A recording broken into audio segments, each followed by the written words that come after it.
오랫동안 투병하여 교회를 나오지 못하는 성도들을 이렇게 신방해 볼 때가 있습니다. 그때에 그 성도들이 이렇게 이야기합니다. 목사님, 내 소원이 하나 있는데 내 발로 교회에 나가서 예배 드리는 것이 소원이에요 라고 말들을 합니다. 얼마 전에 김기숙 집사님 이렇게 신방 갔을 때에도 내가 교회 갈 수 있을까요? 라고 이렇게 꼭 손을 잡고 이야기하는데 그 마음 가운데는 내가 내 발로 교회 가서 예배 한번 더 드려보고 싶어요 라는 그 마음들이 숨어 있습니다. 교회를 내 의지대로 나오지 못하는 이들은요, 오늘 어떻게 보면 우리는 당연히 여기며 교회에 나와 예배하는 우리의 모습이요, 그들의 소원이 될 수가 있어요. 우리는 이 자리를 누리는 것, 이것이 은혜임을 고백할 수 있는 우리 성도님들 되시길 축복합니다. 그런데요, 내가 누리고 있을 때는 그 자리가 은혜의 자리인지를 모를 때가 너무나 많아요.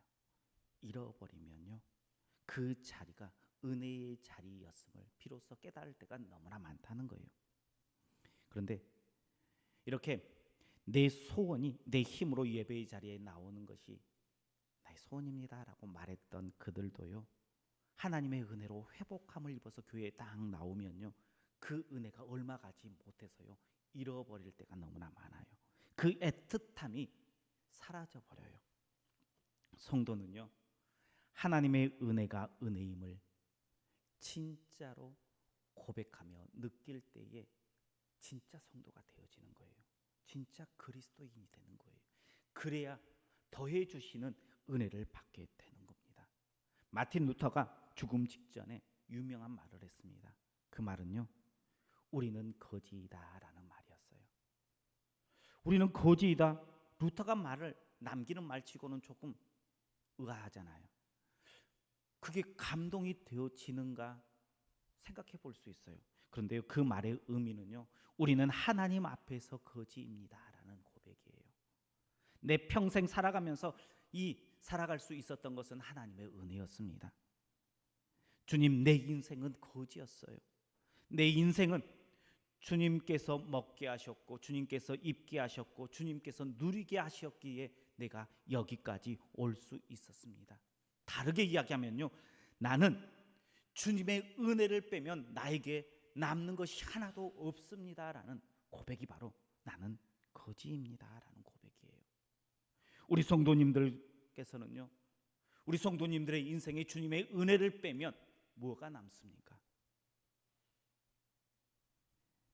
아무것도 남지 않는 것을 인정하는 우리 성도님들 되시길 주님의 이름으로 축복합니다. 그래서요, 루터가 나는 거지입니다 라는 고백이요, 우리 성도님들의 고백되어져야 돼요. 우리 옆에 분들과 함께 인사하겠습니다. 우리는 하나님 앞에서 거지입니다. 우리는 하나님 앞에서 거지입니다. 하나님의 은혜를 빼면 내 인생은 아무것도 남는 것이 없습니다 라고 고백하는 우리 성도님들 되시길 주님의 이름으로 축복합니다. 하나님의 은혜 받는 것 쉽습니까? 어렵습니까? 쉽습니다. 하나님의 은혜를 누리는 건 너무나 쉬워요. 그런데요, 더해 주시는 은혜는요, 생각보다 쉽지 않더라고요. 많은 사람들이요, 하나님의 은혜를 받는 것 쉽게 받아요. 그런데요, 더해 주시는 은혜를 받는 사람들은 많지 않아요. 방법이 어려워서가 아니라 이상하게 하나님의 더해 주시는 은혜도 가깝게 있는데 받지 못하는 사람이 너무나 많다는 거예요. 사울이요, 겸손했을 때에, 뭔가가 자신의 인생에 부족했을 때에 성실함으로 주님의 그 일들을 감당했을 때에 하나님께서는 그에게 은혜를 베풀어 주셨어요. 그런데 은혜 받는 것은 쉬운데 더해 주시는 그 은혜는 받지 못했어요. 사울이요, 은혜를 받고 나서 그 삶이 교만해졌어요. 부족한 부분들이요, 자신의 욕심으로 채워졌고요, 자신의 생각으로 메워졌어요. 성실함으로 주어진 일을 감당해야 되는데 엉뚱한 데에 열심을 품기 시작했어요. 그래서요, 더해 주시는 은혜를 받기는커녕 하나님 앞에서 버림받은 인생이 되어버렸던 사람이 바로 사울 왕이었습니다. 은혜를 입었지만 더해 주신 은혜는 입지 못했습니다. 그렇다면 더해 주시는 은혜를, 은혜 위에 은혜를 입는 사람은 어떤 사람일까요? 먼저 은혜 위에 은혜를 입는 사람은요, 약속의 말씀을 붙드는 사람이 은혜 위에 은혜의 축복을 받습니다. 하나님께서 아브라함에게 약속한 것이 있어요. 창세기 13장 15절에 이렇게 이야기합니다. 눈을 들어 너 있는 곳에서 북쪽과 남쪽 그리고 동쪽과 서쪽을 바라보라. 보이는 땅을 내가 너와 내 자손에게 주리니 영원히 이르리라. 하나님께서요, 아브라함 자손에게 약속해 주셨어요. 하나님께서는 약속하신 바를 반드시 이루시는 하나님이에요. 그 약속을 이루기 위해서요, 이스라엘 백성들이 애굽의 종되었었던 그때에 찾아갑니다. 그리고 하나님의 은혜로 그 이스라엘 백성들을 애굽에서 출애굽시켜요. 종으로 살다가 자유인으로 바뀌었어요. 그 신분이 바뀌었습니다. 하나님께서는요, 이렇게 모든 이스라엘 백성들에게 은혜를 베푸셨어요. 그런데 더해 주시는 은혜는요, 딱 두 사람만 더 받았어요. 누구예요? 여호수아와 갈렙, 두 사람뿐이었습니다. 이스라엘 백성들이 하나님의 은혜를 입어서요, 종에서 자유의 인으로 신분이 바뀌었습니다. 그렇게 해서 가나안 땅 입구 가데스 바네아까지 이릅니다. 그리고 가나안 땅을 바라봐요. 그곳에서 12명의 정탐꾼을 가나안 땅에 보냅니다. 정탐 결과 공동적으로 보고한 것은 이겁니다. 가나안 땅은 역시 하나님께서 말씀하신 대로 젖과 꿀이 흐르는 땅이 맞습니다. 그런데 그곳은요, 철기 무기로 무장한 군사들이 있고요, 그들의 성병은 너무나 튼튼합니다. 이것이 12명의 보고한 정탐꾼의 보고에 똑같은 보고였어요. 이제는 선택해야 돼요. 어떤 것을 선택해야 합니까? 먼저는요, 선택지가 두 개입니다. 첫 번째 선택지는 이성적으로 생각했을 때 우리의 군사력으로는 가나안 땅에 들어가면 백패할 수밖에 없습니다. 그래서 우리는 가나안 땅에 들어가는 것보다 다시 그냥 예굽으로 돌아가서 사는 것이 낫습니다라는 그런 선택지가 하나였고요. 다른 선택지는요, 하나님께서 약속해 주셨습니다. 그러니 하나님의 약속의 말씀을 붙잡고 전진해 나아가는 겁니다. 두 가지 선택지였어요. 그런데 이스라엘 대부분 사람들은요, 이성을 앞세웠어요.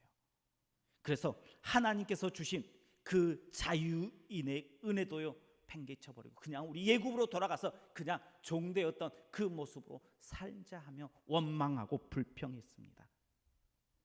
그런 마음을 가진 이스라엘 백성들 중에 단 한 명도 더해 주시는 은혜를 받은 사람이 없어요.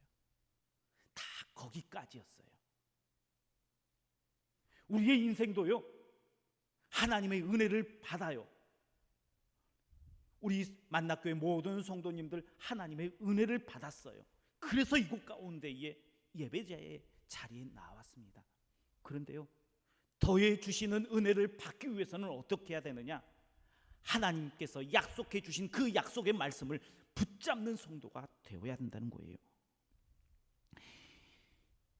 그들은요, 아무도 받지 못했어요.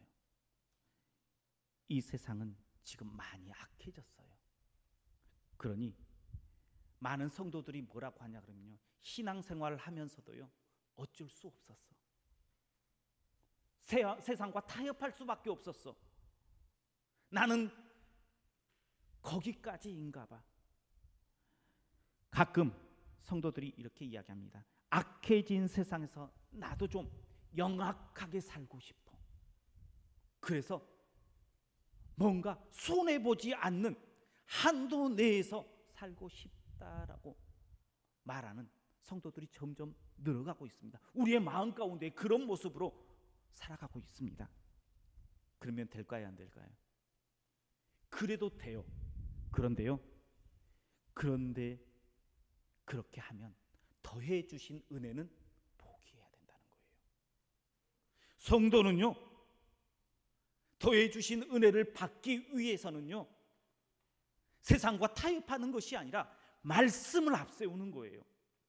그 어떤 상황 가운데서도요, 약속의 말씀을 앞세우면 하나님께서는 더해 주시는, 역전시켜 주시는 하나님의 축복을 누리게 될 줄 믿으시길 바랍니다. 하나님께서 이스라엘 백성들에게 자유의 은혜를 주셨지만 가나안에 더해 주시네 그 약속의 은혜는 그 약속의 말씀을 붙들었던 여호수아와 갈렙만이 받고 누리게 되었다는 거예요. 하나님께서는요, 우리에게 꿈꾸게 하셨어요. 그 꿈을 약속하셨어요. 그러면요, 우리는 어떻게 합니까? 우리 성도님들 개인적인 올 한 해 시작하면서 꿈꾸자라고 해서 개인적인 꿈도 꾸었을 거예요. 교회 안에서도 꿈 꾸었을 거예요. 그러면 우리가 더해 주시는 은혜를 받기 위해서는 그 약속의 말씀을 붙잡는 거예요. 붙잡을 때에 여호수아와 갈렙처럼 더해 주시는 은혜를 받게 될 줄 믿으시길 바랍니다. 여호수아와 갈렙이 더해 주시는 은혜를 잡기 위해서 선택했을 때에 그들의 눈에 상황은요, 절망적이었어요. 그들은 철기문명이었고요, 성벽은 너무나 높고 견고했어요. 그럼에도 불구하고 약속을 붙잡았을 때에 하나님께서 여호수아와 갈렙을 은혜 허락하여 주십니다. 지금 우리의 상황이요, 생각해 보면 불가능하다 여겨질 수도 있어요. 개인적으로도 그렇고요, 교회적으로도 그렇고요, 여러 가지 상황이요 어려울 수 있어요. 그런데요, 하나님께서 우리에게 원하시는 것은요, 믿음이에요. 약속의 말씀을 붙드는 거예요. 그 약속의 말씀을 붙들 때에 하나님께서는 역전시키시고 회복하여 주시는 줄 믿으시길 바랍니다. 그러니 더해 주시는 은혜 받기를 원하십니까? 약속의 말씀을 붙잡으세요. 하나님께서는 성경 곳곳에 우리에게 약속해 주신 말씀이 있어요. 구하면 어떻게 주신다고 했습니까? 주신다라고 이야기했어요. 두드림이 열리게 주신다라고 이야기하십니다. 구하십시오. 그리고 이 하나님께서 우리에게 약속해 주신 그 약속의 말씀을 붙잡고 지금 현실에 주저앉지 말고 나아가십시오. 교회에서도 내 삶의 영역에서도 그리스도인으로 살아갈 수 있는, 더해 주시는 은혜를 누릴 수 있는 길을 우리에게 분명하게 열어주셨다는 거예요. 두 번째, 은혜 위에 은혜를 입는 성도는요, 감사하는 성도예요. 감사해야 될 것을 감사하는 것은 당연한 거예요. 그런데 그 감사, 당연하게 여기는데요, 감사하지 못하는 삶이 너무나 많다는 거예요. 자녀들에게 부모의 사랑과 헌신 어떻게 생각합니까? 라고 하면 당연하게 여길 때가 많아요. 부모 입장에서는요, 당연할 수 있어요. 당연히 내 자식이니까. 그런데요, 자녀 입장에서 그것을 당연하게 여겨서는 안 된다는 거예요. 자녀는 받은 사랑에 대해서요, 표현할 수 있어야 돼요. 어땠습니까? 올 추석 표현했습니까? 표현하세요. 하나님께서 우리에게 사랑을 베풀어 주십니다. 하나님 입장에서요, 그 사랑은요 당연할 수 있어요. 그런데 받는 우리의 입장에서는요, 그것을 당연하게 여겨서는 안 된다는 거예요. 하나님 앞에 그 사랑을 표현할 수 있어야 돼요. 감사함을 표현할 수 있어야 돼요. 그것이 받은 사람의 당연한 도리인 것입니다. 사랑과 헌신 받은 우리는 그 당연함으로 여기지 말고 감사로 돌려줘야 합니다. 받은 은혜에 감사하고 있습니까? 이것이 하나님의 사랑을 받은 성도의 마땅한 도리라는 거예요. 그런데 하나님께서는요, 이렇게 마땅히 해야 할 그 감사하는 성도에게 은혜를 더하신다는 거예요. 누가복음 17장에 보면요, 10명의 나병 환자의 이야기가 나옵니다. 갈릴리 사이를 지나가는 예수님의 모습을 봐요. 그래서요, 그 10명의 나병 환자들이 소리칩니다. 예수 선생님이여, 우리를 불쌍히 여겨 주십시오. 주님 아니면 안 됩니다. 주님 아니면 내게 소망이 없습니다 하면서 소리를 지릅니다. 그때 예수님께서 그들을 보시고요, 불쌍히 여기세요. 그리고요, 너희의 몸을 제사장에게 보여라 라고 말씀하세요. 10명의 나병 환자는 그 예수님의 말씀대로요, 제사장에게 자신의 몸을 보여주기 위해서 갑니다. 그런데 가던 도중에 깨끗함을 입습니다. 모두가 기뻐하며 흩어집니다. 그런데 그 중에 한 사람만이 예수님을 찾아와서 감사하며 엎드려요. 그때 예수님께서 감사하며 엎드린 그에게요, 육신의 고침은 덤이고요, 은혜 위에 더 큰 은혜, 영혼의 구원을 선포해 주시는 그 하나님의 은혜를 입게 돼요. 고침을 받으면요, 당연히 주님 앞에 나와서 감사하는 것은요 당연한 거예요. 그런데 그 당연한 것을 감사함으로 돌리니까 예수님께서요 더 큰 은혜를 주셨다는 거예요. 더해 주시는 은혜 받기 쉬워요, 어려워요? 당연한 것을 하면 돼요. 받았으면 그 받은 거에서 감사하면 됩니다. 그런데 마땅히 감사해야 할 그 감사를 드리는 것이요 쉽지 않더라는 거예요. 그냥 당연하게 누려버린다라는 거예요. 10명 중에 한 명만 감사로 왔어요. 어떻게 보면 그게 우리의 인생일 수밖에 없어요. 인생인 것 같아요. 우리의 감사의 제목이 너무나 많은데 그 중에 딱 한 번이 그냥 감사로 드려지고요, 나머지 9번은 그냥 무뎌져 버려요. 당연하게 느껴질 때가 너무나 많다는 거예요. 우리는 은혜를 받으면 감사한다라고 착각하며 살아갈 때가 너무나 많아요.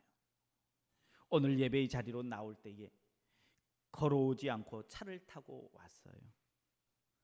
차를 타고 오면서 하나님, 이 편안함을 주신 은혜에 감사합니다 하면서 고백하셨어요? 당연한 거라고 여겼죠. 차를 타고 오는 거. 오늘 예배의 자리에 나올 수 있음에 감사하셨나요? 우리는 예배의 자리에 나오는 것은 당연한 거다라고 이야기해요. 아니, 어떻게 보면 내 혼신이 묻어있는 거야 라고 생각하며 예배의 자리에 나왔어요. 당연한 걸 뛰어넘어서 내가 드렸다라고 생각을 해요. 근데요, 이 자리에 나올 수 있는 것이 하나님의 은혜라는 거예요. 당연한 것을, 감사해야 될 것을 너무나 당연하게 여겨버리며 우리는 살아가고 있다는 거예요. 지금 내 옆에 함께 드리는 분이 계시는데 같이 예배 드릴 수 있는 것이 당연한 거예요? 아니면 감사해야 될 거예요?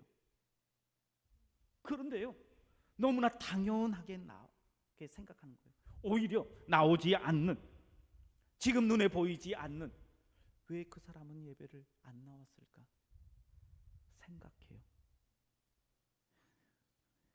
당연한 것이 우리의 삶 가운데에 박혀져 버렸어요.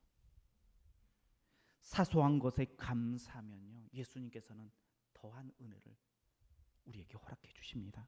지금 내 옆에 있는 성도들이 함께 예배 드릴 수 있음에 감격하며 감사하며 예배 드리면 그 예배가 감격이 될까요, 안 될까요? 누가 오늘 예배에 나오지 않았네 하는 마음으로 예배 드리는 것보다요, 지금 내 옆에 앉아 있는 이들을 바라보면서 감사하고 감격할 때에 더 큰 은혜가 우리 성도님들의 마음 가운데에 채워질 줄 믿으시길 바랍니다. 감사는요, 더 큰 감사를 불러오게 되어 있습니다. 추석 연휴 때에 평소에 만나지 못한 아마 친척들, 가족들을 만났을 것입니다. 그리고 기쁜 것도 분명하게 있었겠지만 속상한 부분들도 아마 우리의 마음 가운데에 자리 잡고 있었을 거예요. 그때에 속상함으로 채우지 마세요. 성도는요, 속상함을 그 마음에 채우는 사람이 아니고요, 감사할 것들을 찾아서 채우는 거예요. 속상함, 그 말 한마디 때문에 그 추석 연휴를 다 그냥 기분 나쁘게 보내지 마세요. 감사할 것들을 찾아보면요, 속상한 것보다 훨씬 더 많아요. 근데 이상하게 그 감사할 것들을 감사하기 시작하면요, 내 안에 지금까지 누렸지 못했던 그 감사가, 기쁨이 자꾸 넘치게 된다는 거예요. 예수님께서는요, 하나님께서는요, 감사 위에 감사를 더해 주시는 분이에요. 은혜 위에 은혜를 받기를 원하십니까? 그러면요, 지금 우리의 마음 가운데에 감사로 바꾸세요. 그러면 분명 하나님께서는 더 큰 은혜, 더 귀한 은혜를 우리 삶 가운데 가득 채워주실 줄 믿으시길 바랍니다. 세 번째, 더해 주신 은혜는 다른 것이 더해 주시는 은혜가 아니라 예수 그리스도 그 자체가 은혜임을 고백하는 성도예요. 많은 성도님들은요, 지금 내가 가진 것이 얼마나 소중한지 알지 못해요. 그냥 그러면서 살아갑니다. 우리의 신앙 소중합니까, 안 합니까? 그 소중함을 가지고 교회에 나오셨습니까? 우리 가족 소중해요, 소중하지 않아요? 소중하잖아요. 내 옆에 있는 것이 당연하게 생각하고 살아가는 우리들의 모습이에요. 나에게 주어진 시간 당연한 거예요, 당연하지 않는 거예요? 우리는요, 내 가까이에 있는 진짜 소중한 것들을요, 소중하지 않게 여길 때가 너무나 많아요.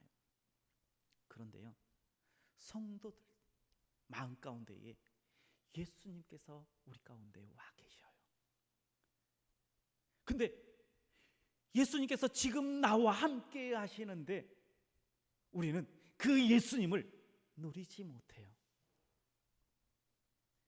진짜 은혜는 이미 우리 가운데 와서 우리의 삶을 바꾸어 놓으셨는데 그 예수님만으로 만족하지 못할 때가 너무나 많다는 거예요. 은혜 위의 은혜는요, 다른 것이 아니라 지금 나와 함께 하시는 예수 그리스도인 줄을 고백하는 우리 성도님들 되시길 주님의 이름으로 축복합니다. 예수님께서는요, 이미 우리의 모든 것들을 다 알고 계세요. 그리고요, 우리를 필요한 것들을 채우시기 위해서 지금도 끊임없이 일하고 계세요. 오늘 우리 성도님들, 예배하는 우리 성도님들 마음 가운데 예수님께서 지금 찾아오 계셔서요, 필요한 것들로 오늘 채워주시기 위해서 열심히 뭔가를 하고 계시는 주님이세요. 그 주님을 고백하세요. 주님이 나의 은혜 위에 더해 주시는 은혜입니다. 고백하는 우리 성도님들 되시길 축복합니다.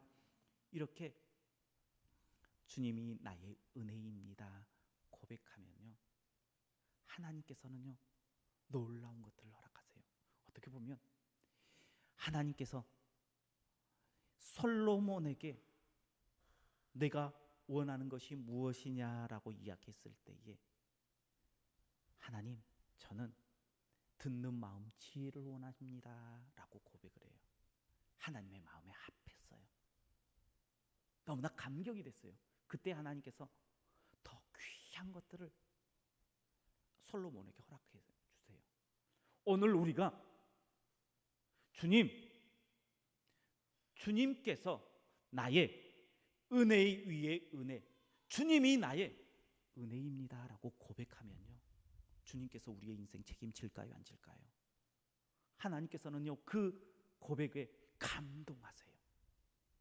오늘 우리 성도님들, 주님이 나의 은혜입니다 고백하세요. 우리 한번 고백해 보겠습니다. 주님이 나의 은혜입니다. 아멘. 그 고백이 은혜 위에 은혜를 받는 귀한 길이에요. 오늘 하나님께서는요, 우리에게 은혜 위에 은혜를 내리시기를 원하세요. 그러기 위해서 주님의 전으로 우리를 불러주셨어요. 오늘 은혜 받기를 원하십니까? 그 위에 더해 주시는 은혜를 받기를 원하십니까? 그러면요, 주님께서 우리에게 약속해 주신 약속의 말씀을 앞세우세요. 그리고요, 어떠한 상황 가운데서도요, 감사함으로 주님 앞에 나아가 보십시오. 당연하게 여겼던, 지금까지 당연하게 누렸던 것을 가지고 주님 앞에 감사함으로 나아가십시오. 그리고요, 지금 나와 함께 하시는 주님을 소중하게 여기세요. 그래서요, 주님이 나의 진짜 은혜입니다 고백하세요. 그러면요, 하나님께서 더 은혜 위에 은혜를 허락하여 주실 줄 믿습니다. 그 은혜를 누리고 고백함으로 하나님의 은혜를 깊이 누리는 우리 성도님들 되시고 우리 만나교회 되시길 주님의 이름으로 축원합니다. 기도하겠습니다. 은혜 위에 은혜를 허락하여 주시기를 원하시는 여호와 하나님 감사합니다. 주님의 그 은혜를 누리기 위해서 약속의 말씀을 붙듭니다. 감사함으로 하나님 앞에 엎드립니다. 예수님만이 나의 은혜입니다 고백하며 주님 앞에 나아갑니다. 하나님, 이 시간 주님께서 약속해 주신 그 은혜 위에 은혜를 누려 하나님 앞에 감격하며 감동하며 살아가는 우리 믿음의 백성, 우리 성도님들 되게 하시고 우리 만나교회가 되게 하여 주옵소서. 예수님 이름으로 기도하옵나이다. 아멘.